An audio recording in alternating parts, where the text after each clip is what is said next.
सुबह सुबह की सबसे बड़ी खबरें जो आपको तुरंत जान लेनी चाहिए। मैं हूं जगदीश और आप देख रहे हैं HR मॉर्निंग बुलेटिन।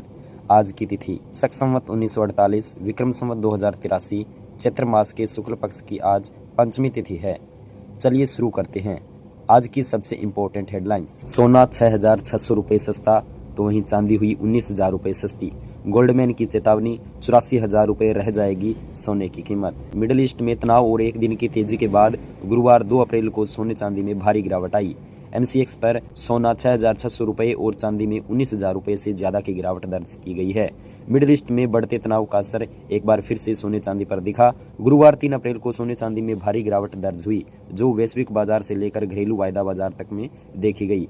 हरियाणा में आज से बदलेगा मौसम, बारिश के साथ तापमान में होगा उतार चढ़ाव, फसलों की कटाई पर संकट। अप्रैल में हरियाणा और दिल्ली NCR में 8 पश्चिमी विक्षोभ सक्रिय होंगे, जिससे मौसम में बार बार बदलाव आएगा। हल्की बूंदाबांदी, तेज हवाएं और आंधी की संभावना है, जिससे दिन रात के तापमान सामान्य से नीचे रहेंगे। हरियाणा और दिल्ली NCR में अप्रैल में भी मौसम में काफी परिवर्तन देखने को मिलेंगे। इस महीने में 7 से 8 अप्रैल को पश्चिमी विक्षोभ सक्रिय होंगे, जिससे मौसम में बदलाव आएगा।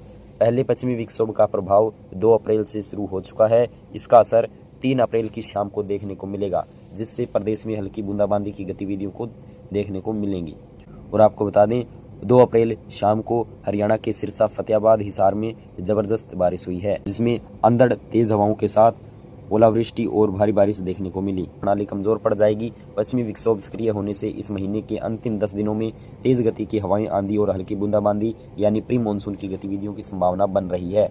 इस माह सामान्य से अधिक वर्षा के साथ दिन व रात के तापमान में बार बार उतार चढ़ाव देखने को मिलेगा। हरियाणा में हुआ बड़ा फेरबदल, 24 IPS समेत 29 अधिकारियों का हुआ ट्रांसफर। कई जिलों के बदले कप्तान, किसे मिली कहां तैनाती। हरियाणा सरकार ने पुलिस प्रशासन में बड़ा फेरबदल किया है। बृहस्पतिवार रात को 24 IPS और 5 HPS अधिकारियों का तबादला किया गया है। हरियाणा सरकार ने बृहस्पतिवार रात को पुलिस प्रशासन में व्यापक फेरबदल किया है। प्रदेश सरकार ने 24 IPS और 5 HPS अधिकारियों के तबादले किए। नूंह, हिसार, रोहतक, पलवल, चरखी दादरी, फतेहाबाद, डबवाली और नारनौल के जिला पुलिस अधीक्षकों को बदलकर उनके स्थान पर नई नियुक्तियां की गई हैं। गुरुग्राम में जमीन या घर खरीदना अब और भी महंगा हुआ। नए कलेक्टरेट लागू हो चुके हैं। कई इलाकों में 75% तक कीमत बढ़ा दी गई है। गुरुग्राम में 26 से 27 के लिए संशोधित कलेक्टरेट 1 अप्रैल से लागू हो गए हैं। उपायुक्त अजय कुमार ने नई दरों के क्रियान्वयन के निर्देश दिए। इन दरों में आवासीय, कृषि और व्यावसायिक श्रेणियों में औसतन 15 से 30% की वृद्धि हुई है, जबकि 51% क्षेत्रों में कोई बदलाव नहीं है। 4 विश्वविद्यालयों के 3 कुलपति और 1 पूर्व VC पर गिरेगी गाज। ACB ने जांच के लिए हरियाणा सरकार से मांगी अनुमति। हरियाणा के 4 विश्वविद्यालयों के 3 मौजूदा और 1 पूर्व कुलपति भ्रष्टाचार, बड़ी गड़बड़ी और नियमों की अनदेखी के आरोपों के चलते राज्य विजिलेंस और एंटी करप्शन ब्यूरो की जांच के दायरे में है। हरियाणा के मुख्यमंत्री नायब सिंह सैनी ने नई दिल्ली में प्रधानमंत्री नरेंद्र मोदी से मुलाकात की। करीब 36 मिनट की इस बैठक में हरियाणा की विकास योजनाओं पर चर्चा हुई। बृहस्पतिवार को प्रधानमंत्री नरेंद्र मोदी से मिलने नई दिल्ली स्थित PM कार्यालय पहुंचे हरियाणा के मुख्यमंत्री नायब सिंह सैनी। दोनों के बीच करीब 36 मिनट तक हरियाणा की विकास योजनाओं तथा किसानों के हितों को लेकर चर्चा हुई। हरियाणा में कमर्शियल गैस सिलेंडरों की पहली खेप एजेंसियों के पास पहुंची। नए नियमों के मुताबिक मिलेगी गैस। पश्चिम एशिया में युद्ध संकट के बाद हरियाणा में कमर्शियल गैस सिलेंडरों की आपूर्ति फिर से शुरू हो गई है। एजेंसियों को 15 दिनों के कनेक्शन के आधार पर 20% सिलेंडर मिलेंगे। रेल यात्रियों के लिए good news, Sabarmati Haridwar weekend special train की अवधि बढ़ी। रेलवे ने गर्मी की छुट्टियों के लिए साबरमती हरिद्वार साबरमती साप्ताहिक स्पेशल रेल सेवा की संचालन अवधि बढ़ा दी है। उत्तर पश्चिमी रेलवे के अनुसार गाड़ी संख्या 9425 अब 29 जून तक और 9426 अब 30 जून तक चलेगी। सांसद सैलजा ने उठाया संसद में हरियाणा की मंडियों का मुद्दा। गेट पास सिस्टम पर जताई गंभीर चिंता। सांसद कुमारी सैलजा ने संसद में हरियाणा के अनाज मंडियों में किसानों और आड़तियों की समस्याओं को उठाया।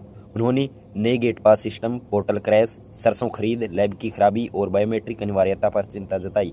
सैलजा ने केंद्र और राज्य सरकार से इन मुद्दों की समीक्षा कर प्रणाली को सरल बनाने, तकनीकी खामियां दूर करने और मंडियों में पर्याप्त सुविधाएं सुनिश्चित करने की मांग की। ओलावृष्टि से गेहूं की फसल हुई तबाह। रेवाड़ी में किसानों को भारी नुकसान, सरकार से मुआवजे की मांग। रेवाड़ी जिले के डहीना और बावल क्षेत्रों में तेज वर्षा और ओलावृष्टि से गेहूं की फसल को भारी नुकसान हुआ है। डहीना में 50% और बावल में 30% तक फसल बर्बाद हो गई है। कई जगह तो 80% तक का नुकसान हुआ है। रेवाड़ी जिले के ग्रामीण एरिया में तेज वर्षा के साथ हुई ओलावृष्टि से किसी जगह 50 तो किसी जगह 30% गेहूं की फसल को नुकसान हुआ है। कई जगह तो खेतों में गेहूं की फसल पूरी तरह बिछी हुई नजर आई। सबसे ज्यादा नुकसान डहीना एरिया के 10 गाँव में हुआ है। आज की खबरों में बस इतना ही। दोस्तों, एक वीडियो के पीछे बहुत ही मेहनत और समय लगता है, तो वीडियो को लाइक करके और चैनल को सब्सक्राइब करके आप हमारी मेहनत का इनाम दे सकते हैं, ताकि आप तक की सुबह सबसे पहले सही और तेज़ खबरें पहुंचती रहे।